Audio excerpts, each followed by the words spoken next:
ನಮಸ್ಕಾರ ನನ್ನ ಪ್ರೀತಿಯ ವೀಕ್ಷಕರಿಗೆಲ್ಲ ಅಮಿತ್ ವ್ಲಾಗ್ಸ್ಗೆ ತಮ್ಮೆಲ್ಲರಿಗೂ ಸ್ವಾಗತ. ಇವತ್ತಿನ ವಿಡಿಯೋದಲ್ಲಿ ನಾನು ಬೇಕರಿ ಶೈಲಿಯ ಪೇಡ ರೆಸಿಪಿನ ಮಾಡಿ ತೋರಿಸ್ತಾ ಇದ್ದೀನಿ ಕೇವಲ 5 ನಿಮಿಷದಲ್ಲಿ. ಈ ಪೇಡ ಮಾಡೋದಕ್ಕೆ ನಾನು ಎಣ್ಣೆ ತುಪ್ಪ ಯಾವುದು ಬಳಸೋದಿಲ್ಲ, ಹಾಗೆ ಒಲೆ ಕೂಡ ಹಚ್ಚೋದಿಲ್ಲ, ಹಾಗೇನೆ ಮಾಡಿ ತೋರಿಸ್ತಾ ಇದ್ದೀನಿ. ಬಾಯಲ್ಲಿಟ್ಟರೆ ಬೆಣ್ಣೆ ಥರ ಕರಗುತ್ತೆ, ಅಷ್ಟು ಸಖತ್ ಟೇಸ್ಟಿಯಾಗಿ ಇರುತ್ತೆ ಈ ಪೇಡ. ಸೊ ಬನ್ನಿ ಹೇಗೆ ಮಾಡೋದು ಅಂತ ನೋಡೋಣ. ಈ ಪೇಡ ಮಾಡೋದಕ್ಕೆ ನಾನಿಲ್ಲಿ 1 ಬೌಲಷ್ಟು ಉರಿಗಡಲೆಯನ್ನು ತಗೊಂಡಿದ್ದೀನಿ. ಸೊ ಇದನ್ನು ಕುಟಾಣಿ ಕಡಲೆ ಅಂತ ಕೂಡ ಅಂತಾರೆ ಅಲ್ವಾ, ಸೊ ಆ ಕಡಲೆಯನ್ನು ತಗೊಂಡಿದ್ದೀನಿ. ಈಗ ಮಿಕ್ಸಿ ಜಾರಿಗೆ 1 ಬೌಲಷ್ಟು ಕಡಲೆಯನ್ನು ಹಾಕಿಬಿಟ್ಟು ನಾನು ಪೌಡ್ರ್ ಮಾಡ್ಕೊಂಡು ಬರ್ತೀನಿ. ಸೊ ನೋಡಿ, ಈ ರೀತಿ ನಯಸ್ಸಾಗಿ ಪೌಡರ್ ಆಗಿರಬೇಕು, ಸ್ವಲ್ಪನೂ ತರಿಯಾಗಿ ಇರಬಾರ್ದು. ತರಿಯಾಗಿತ್ತು ಅಂತಂದರೆ ಸ್ವೀಟ್ ಚೆನ್ನಾಗಿ ಬರೋದಿಲ್ಲ. ಸೊ ನೋಡಿ, ಈ ಥರ ನಯಸ್ಸಾಗಿ ಪೌಡ್ರ್ ಮಾಡಿಕೊಂಡು ನಾನು ಜರಡಿ ಹಿಡ್ಕೊಳ್ತಾ ಇದ್ದೀನಿ.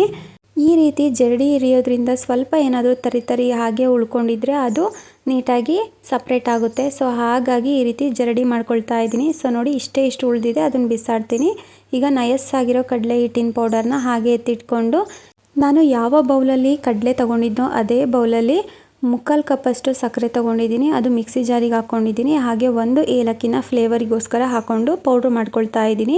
ಈ ರೀತಿ ಪೌಡ್ರ್ ಮಾಡ್ಕೊಂಡು ಬಂದಿದ್ದೀನಿ. ಈಗ ಈ ಸಕ್ಕರೆ ಪೌಡರನ್ನು ಒಂದು ಬೌಲ್ಗೆ ಹಾಕ್ಕೊಳ್ತಾ ಇದ್ದೀನಿ. ಹಾಗೆ ನಾನು ಯಾವ ಬೌಲಲ್ಲಿ ಕಡಲೆ ಮತ್ತು ಸಕ್ಕರೆನ ತೊಗೊಂಡಿದ್ದೋ ಅದೇ ಬೌಲಲ್ಲಿ 3/4 ಬೌಲಷ್ಟು ಹಾಲು ತೊಗೊಂಡಿದ್ದೀನಿ. ಹಾಲನ್ನು ಸ್ವಲ್ಪ ಹಾಕಿಬಿಟ್ಟು ನಾನು ಸಕ್ಕರೆ ಪೌಡರಲ್ಲಿ ಮಿಕ್ಸ್ ಮಾಡ್ತಾ ಇದ್ದೀನಿ. ಸೊ ಹಾಲು ಒಟ್ಟಿಗೆ ಎಲ್ಲ ಹಾಕೋದಕ್ಕೆ ಹೋಗಬೇಡಿ, ಸ್ವಲ್ಪನೇ ಹಾಕ್ಕೊಳ್ಬೇಕು. ಸೊ ಅದು ಯಾಕೆ ಅಂತ ಹೇಳ್ತೀನಿ ನಾನು. ಈಗ 1 ಗಂಟು ಇಲ್ಲದೆ ಇರೋ ರೀತಿ ನಾವು ಮಿಕ್ಸ್ ಮಾಡ್ಕೊಳ್ಬೇಕು ಹಾಲಲ್ಲಿ ಸಕ್ಕರೆ ಪೌಡರನ್ನು. ಸೊ ನೋಡಿ, ಈ ರೀತಿ ಚೆನ್ನಾಗಿ ಸ್ಪೂನಿಂದ ಬೀಟ್ ಮಾಡಿಕೊಂಡು ನಾವು ಗಂಟು ಇಲ್ಲದೆ ಇರೋ ರೀತಿ ಮಿಕ್ಸ್ ಮಾಡಿಕೊಂಡು ಸಕ್ಕರೆ ಪೌಡರನ್ನು ಕರಗಿಸ್ಕೊಳ್ಬೇಕು. ಈಗ ಕಡಲೆ ಪೌಡರನ್ನು ಸಕ್ಕರೆ ಪೌಡರು ಹಾಗೆ ಹಾಲು ಮಿಕ್ಸ್ ಮಾಡಿರುವ ಬೌಲಿಗೆ ಹಾಕ್ಕೊಳ್ಳೋಣ. ಈ ರೀತಿ ಹಾಕ್ಕೊಂಡ್ಬಿಟ್ಟು ಚೆನ್ನಾಗಿ ಒಂದ್ಸಲ ಮಿಕ್ಸ್ ಮಾಡ್ಕೊಳ್ಳೋಣ ಸ್ಪೂನಿಂದ. ಈ ರೀತಿ ನೀಟಾಗಿ ಮಿಕ್ಸ್ ಮಾಡ್ಕೊಂಡ್ಬಿಟ್ಟು ಅದಾದ ನಂತರ ನಾನು ಕೈಯಲ್ಲಿ ಮಿಕ್ಸ್ ಮಾಡಿಕೊಂಡು ತಗೊಳ್ತೀನಿ. ಸೊ ಕೈಯಲ್ಲಾದರೆ ನೀಟಾಗಿ ನಾದ್ಕೊಳ್ಬೋದು, ಹಾಗಾಗಿ ನಾನು ಕೈಯಲ್ಲಿ ಮಿಕ್ಸ್ ಮಾಡ್ಕೊಳ್ತೀನಿ. ಮಿಕ್ಸ್ ಮಾಡುವಾಗ ಸ್ವಲ್ಪ ಗಟ್ಟಿ ಅನ್ನಿಸ್ತು, ಹಾಗಾಗಿ ಮತ್ತೆ 1-2 ಟೇಬಲ್ ಸ್ಪೂನಷ್ಟು ಹಾಲು ಹಾಕ್ಬಿಟ್ಟು ನಾನು ಮಿಕ್ಸ್ ಮಾಡಿ ಕಲಿಸ್ಕೊಳ್ತಾ ಇದ್ದೀನಿ. ಈ ರೀತಿ ಸ್ವಲ್ಪನೇ ಹಾಲು ಹಾಕ್ಕೊಂಡು ಕಲಿಸ್ಕೊಳ್ಳೋದ್ರಿಂದ ನಮಗೆ ತೆಳ್ಳಗಾಗೋದಿಲ್ಲ, ಕರೆಕ್ಟಾಗಿ ಬರುತ್ತೆ ಈ ಸ್ವೀಟು.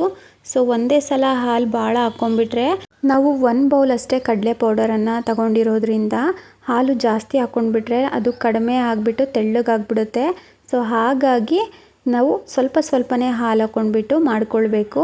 ನೋಡಿ, ಈಗ ಚೆನ್ನಾಗಿ ನಾದ್ಬಿಟ್ಟು ತೊಗೊಂಡಿದ್ದೀನಿ. ಈ ಕನ್ಸಿಸ್ಟೆನ್ಸಿಯಲ್ಲಿ ಇರಬೇಕು ಸ್ವೀಟ್ ಮಾಡೋದಕ್ಕೆ. ಸೊ ನೋಡಿ, ಈ ಥರ ಇದೆ. ಈಗ ಒಂದು ಪ್ಲಾಸ್ಟಿಕ್ ಬೌಲ್ಗೆ ನಾನು ತುಪ್ಪನ ಸವರ್ಕೊಂಡು ಇಟ್ಕೊಂಡಿದ್ದೀನಿ. ಈಗ 1/4 ಭಾಗ ನಾನು ಎತ್ತಿಟ್ಕೊಳ್ತಾ ಇದ್ದೀನಿ. ಇನ್ನು ಮಿಕ್ಕಿದ್ದೆಲ್ಲ ನಾನು ಈ ಬಾಕ್ಸ್ ಒಳಗಡೆ ಪ್ರೆಸ್ ಮಾಡಿ ಇಡ್ತಾ ಇದ್ದೀನಿ. ಸೊ ನೋಡಿ, ಈ ರೀತಿ ಕೈಯಿಂದ ನೀಟಾಗಿ ಪ್ರೆಸ್ ಮಾಡ್ಕೊಳ್ಬೇಕು, ಆವಾಗ ನೀಟಾಗಿ ಕುತ್ಕೊಳ್ಳುತ್ತೆ ಸ್ವೀಟೆಲ್ಲ, ನಮಗೆ ಚೆನ್ನಾಗಿ ಬರುತ್ತೆ. ಸೊ ನೋಡಿ, ಈ ರೀತಿ ಕೈಯಿಂದ ನೀಟಾಗಿ ಪ್ರೆಸ್ ಮಾಡ್ಕೊಳ್ಬೇಕು. ನೋಡಿ, ಈ ರೀತಿ ಸೆಟ್ ಆಗೋವರೆಗೂ ನಾನು ಕೈಯಿಂದ ನೀಟಾಗಿ ಪ್ರೆಸ್ ಮಾಡಿಕೊಂಡು ರೆಡಿ ಮಾಡ್ಕೊಂಡಿದ್ದೀನಿ. ಈಗ ಇನ್ನು ಮಿಕ್ಕಿರುವಂತಹ ಸ್ವೀಟಿಗೆ ನಾನು ಫುಡ್ ಕಲರನ್ನು ಹಾಕ್ಕೊಳ್ತಾ ಇದ್ದೀನಿ. ಇದು ಆಪ್ಷನಲ್ಲು, ನಿಮ್ಗೆ ಇಷ್ಟ ಇದ್ದರೆ ಹಾಕ್ಕೊಳ್ಳಿ, ಇಲ್ಲಾಂದರೆ ಸ್ಕಿಪ್ ಮಾಡ್ಬೋದು. ಈಗ ನಾನು ಯೆಲ್ಲೋ ಕಲರನ್ನು ಹಾಕ್ಕೊಂಡಿದ್ದೀನಿ. ಸೊ ಇವಾಗ ಚೆನ್ನಾಗಿ ಆ ಸ್ವೀಟಲ್ಲಿ ಮಿಕ್ಸ್ ಆಗಬೇಕು ಕಲರು, ಅಲ್ಲಿವರೆಗೂ ನಾವು ಚೆನ್ನಾಗಿ ನಾದಿ ತಗೊಳ್ಬೇಕು. ನೀವು ಆರೆಂಜು ಇಲ್ಲ ಗ್ರೀನು ಯಾವ ಕಲರ್ ಇರುತ್ತೋ ನಿಮ್ಮ ಹತ್ರ ಆ ಕಲರನ್ನು ಆ್ಯಡ್ ಮಾಡ್ಕೊಳ್ಳಿ. ಸೊ ನನ್ನ ಹತ್ರ ಯೆಲ್ಲೋ ಕಲರ್ ಫುಡ್ ಕಲರ್ ಇರೋದ್ರಿಂದ ಯೆಲ್ಲೋ ಕಲರನ್ನು ಹಾಕ್ಕೊಂಡಿದ್ದೀನಿ. ನೋಡಿ, ಈ ರೀತಿ ನಾನು ನಾದ್ಬಿಟ್ಟು ತೊಗೊಂಡಿದ್ದೀನಿ. ಈಗ ಆಗಲೇ ಸೆಟ್ ಮಾಡಿ ಇಟ್ಟಿರುವಂತಹ ಸ್ವೀಟ್ಗೆ ಮೇಲ್ಗಡೆ ಒಂದು ಲೇಯರ್ ಆಗಿ ನಾನು ಇದನ್ನು ಇಟ್ಬಿಟ್ಟು ಚೆನ್ನಾಗಿ ಸೆಟ್ ಮಾಡೋದಕ್ಕೆ ಪ್ರೆಸ್ ಮಾಡ್ಕೊಳ್ತಾ ಇದ್ದೀನಿ ಕೈಯಿಂದ. ಸೊ ನೋಡಿ, ಈ ಥರ ನೀಟಾಗಿ ಪ್ರೆಸ್ ಮಾಡ್ಕೊಳ್ಬೇಕು. ಸೊ ಆವಾಗ ನಮಗೆ ನೀಟಾಗಿ ಸೆಟ್ ಆಗುತ್ತೆ ಸ್ವೀಟು. ಸೊ ತುಂಬಾ ಚೆನ್ನಾಗಿ ಬರುತ್ತೆ ಸ್ವೀಟು ಈ ರೀತಿ ಮಾಡೋದ್ರಿಂದ. ಸೊ ನೋಡಿ, ಈ ರೀತಿ ನೀಟಾಗಿ ಸೆಟ್ ಮಾಡಿ ಇಟ್ಕೊಂಡಿದ್ದೀನಿ. ನೋಡಿ, ಈ ಥರ ಕಾಣುತ್ತೆ. ಸೊ ಇವಾಗ ನಾನು 10 ನಿಮಿಷ ಹಾಗೆ ಬಿಡ್ತಾ ಇದ್ದೀನಿ ಸೆಟ್ ಆಗೋದಕ್ಕೆ. ನೋಡಿ, 10 ನಿಮಿಷ ಆದಮೇಲೆ ತೋರಿಸ್ತಾ ಇದ್ದೀನಿ. ಸೊ ಚೆನ್ನಾಗಿ ಸೆಟ್ ಆಗಿದೆ. ಈಗ ಒಂದು ಪ್ಲೇಟ್ಗೆ ಹಾಕ್ಕೊಂಡ್ಬಿಟ್ಟು ನಾನು ಓಪನ್ ಮಾಡ್ತಾ ಇದ್ದೀನಿ. ನೋಡಿ, ಸ್ವೀಟನ್ನು ಎಷ್ಟು ಚೆನ್ನಾಗಿ ಸೆಟ್ಟಾಗಿ ಎಷ್ಟು ಚೆನ್ನಾಗಿ ಓಪನ್ ಆಯಿತು ಅಂತ. ಸೊ ನೋಡಿ, ಎಷ್ಟು ಸಖತ್ತಾಗಿ ಆಗಿದೆ ಸ್ವೀಟ್ ಅಂತ. ಸ್ವಲ್ಪ ಕೈ ಪ್ರೆಸ್ ಆಯಿತು, ಅದು ಹಾಗೆ ಗುರ್ತು ಬಿದ್ದಿದೆ. ಸೊ ನೋಡಿ, ಈ ಥರ ಎಷ್ಟು ಸಖತ್ತಾಗಿ ಬಂದಿದೆ. ಇದನ್ನು ಕಟ್ ಮಾಡಿ ತೋರಿಸ್ತೀನಿ ನಿಮಗೆ ಯಾವ ರೀತಿ ಬಂದಿದೆ ಅಂತ ಹೇಳಿ. ಸೊ ತುಂಬ ಅಂದರೆ ತುಂಬಾ ಚೆನ್ನಾಗಿ ಬರ್ತಾ ಇದೆ ನೋಡಿ.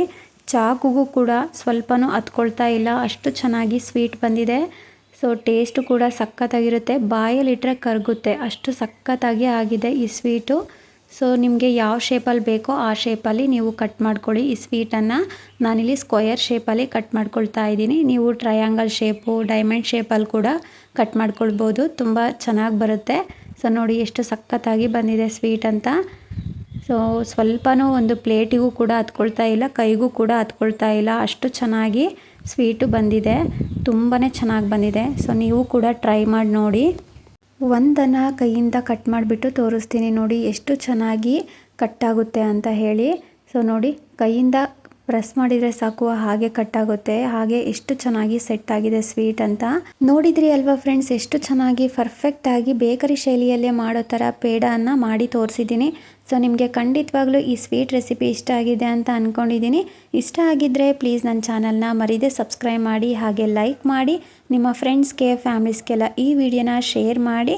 ಈ ಸ್ವೀಟ್ ರೆಸಿಪಿನ ನೀವು ಕೂಡ ಟ್ರೈ ಮಾಡಿ ಹೇಗಿತ್ತು ಅಂತ ಕಮೆಂಟ್ ಮಾಡಿ ತಿಳಿಸಿ. ಈ ವಿಡಿಯೋನ ನೋಡಿರೋ ತಮ್ಮೆಲ್ಲರಿಗೂ ಧನ್ಯವಾದಗಳು.